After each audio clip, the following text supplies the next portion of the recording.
Good morning, Shea Butter Republicans. This is the Black Republican Theory. My name is Terry, your host. On today's show, I want to talk about just two things, maybe three. The first is that last night was the Republican primary, or yesterday, it was a Republican primary in several states, Kansas, Arizona, Michigan, I think Wisconsin as well. And, most of the races are too close to call. On the Democratic side, you have a lot of races that have already been called, but on the Republican side, still too close to call.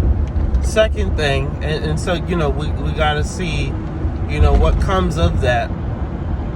And I'm sure that vote counts and vote totals will come through as the day goes on. You have Mike Pence, who is the vice president, under Trump, who has been backing a lot of different candidates in opposition to Trump.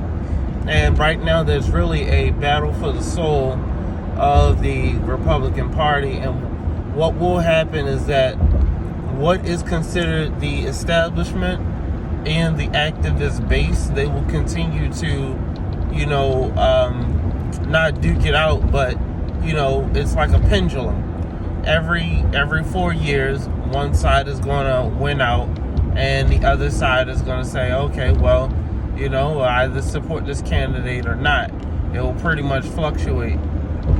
Now, depending on who wins these primaries, you'll start to see our 2024 candidates shape up and come into play. Now, the next thing I want to talk about beyond that is Nancy Pelosi went to Taiwan, and the importance of it is that she went to Taiwan or to China and waved the freedom flag after the Tiananmen Square incident back in the 1980s, right? And this is something that she has done and something that she has been adamant about. This is a stance that she has been serious about for, decades. This is not a new stance for her.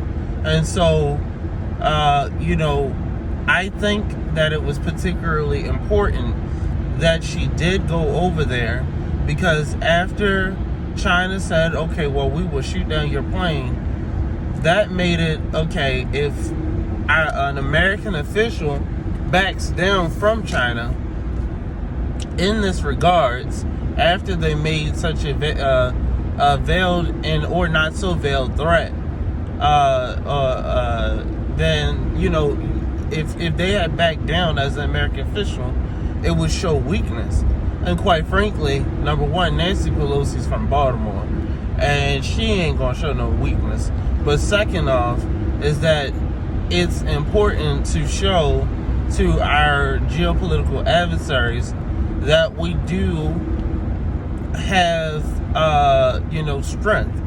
I think that we need to have peace through strength.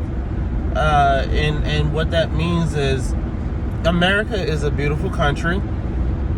We have a lot of resources, and we also have a lot of power and diversity. People say that diversity is our strength. No, I say that the American spirit is the strength that we have to get up and want to work and to want to do better. Now, it is that tenacity to want to get up, want to work, want to do better that has driven our country forward and constantly drives our country forward. And so when we apply that to the global sphere of wanting to move the world forward and our place in the world since 1776 and all that we have done as Americans, we've quite literally conquered nations, created economies, etc. There are a lot of countries and organizations that oppose, all that America has done. And it just is what it is, right? But we can't back down because of that, because we have some opposition. And Nancy Pelosi, whether you love her or hate her, she, and for all the politics that she does and insider trading, et cetera, all the corruption, she is a representation of that as the fourth in line to the presidency, but also as a top American official. And so when we are projecting that strength, we have to go ahead and back our officials when they're doing that, when they're standing up to, economic allies, but geopolitical adversaries. It just is what it is.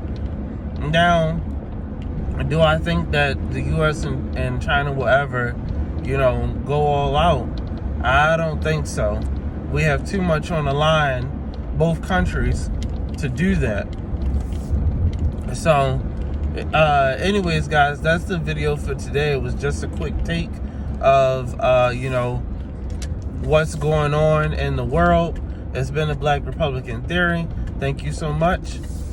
Terrence out.